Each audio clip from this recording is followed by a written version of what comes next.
एक थे महाराज राम मंगल दास जी अयोध्या जी थे। वो सरलता की मूर्ति और पर दुख कातर, गरीब से गरीब के यहाँ पहुँच जाते थे, उसका दुख मिटाते थे। और उन्हीं की एक समकालीन थी पगली माई अयोध्या की। वह ऐसी अवधूत थी कि वो सड़क पर बैठी रहती थी, उनके कमर के ऊपर से कोई गाड़ी निकल गई थी, इसलिए खड़ी होकर चल नहीं पाती थी, लेकिन महान सिद्ध थी।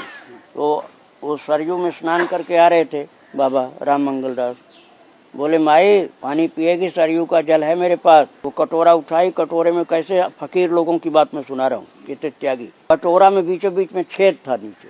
तो उन्होंने कहा राम मंगल दास जी ने, पगली माई उंगली लगा नीचे, नहीं तो पानी सब बाहर चला जाए। भर दिया पानी, उन्होंने पी लिया। अब इनसे कोई घर का रिश्ता तो किसी का नहीं था, बिना सांसारिक स्वार्थ के प्रेम होता है संत का। एक बार वही राम मंगल दास जी कानपुर में हुलागंज मोहल्ला में रुके हुए थे।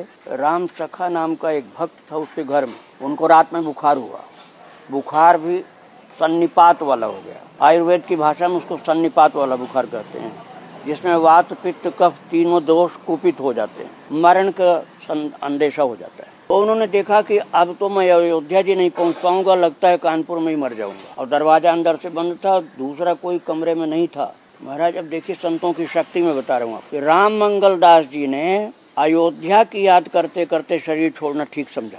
तो उन्होंने जब अयोध्या की याद की तो उनको पगली माई का दर्शन हुआ, और उन्होंने मन ही मन, बोल तो पा नहीं रहते, मन ही मन कहा कि पगली माई मैं तो कानपुर में मर रहा हूँ। उसी समय रात में दरवाजा अंदर से बंद और पगली माई उनके कमरे में प्रकट हो गई, और एक लोहे की पुरानी सी बाल्टी।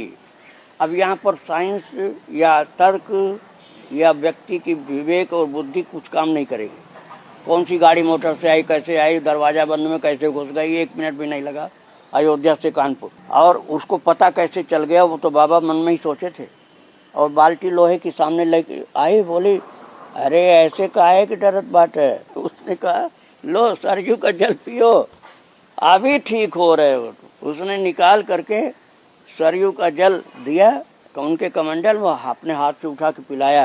बोलो घबराओ नहीं, मैं जा रही हूँ, तुम ठीक हो। अब वही अंतर्धान हो गए, दरवाजा बंद, अंतर्धान। और वो तो देखे बुखार खत्म हो गया, मैं तो स्वस्थ हो गया, उठ के बैठ गए। तब सुबह लोगों ने पूछा कि बाबा आप कौन सी दवाई से ठीक हुए, कैसे ठीक हुए, आपकी तो हालत बहुत खराब थी। बोले मैं नहीं ठीक हुआ हूँ, पगली माई अयोध्या से आके मुझको ठीक किए रात में। इस प्रकार तो ये संतों के ऊपर जो ये चमत्कारिक कृपा होती है, वो भगवान के संबंध के कारण होती है।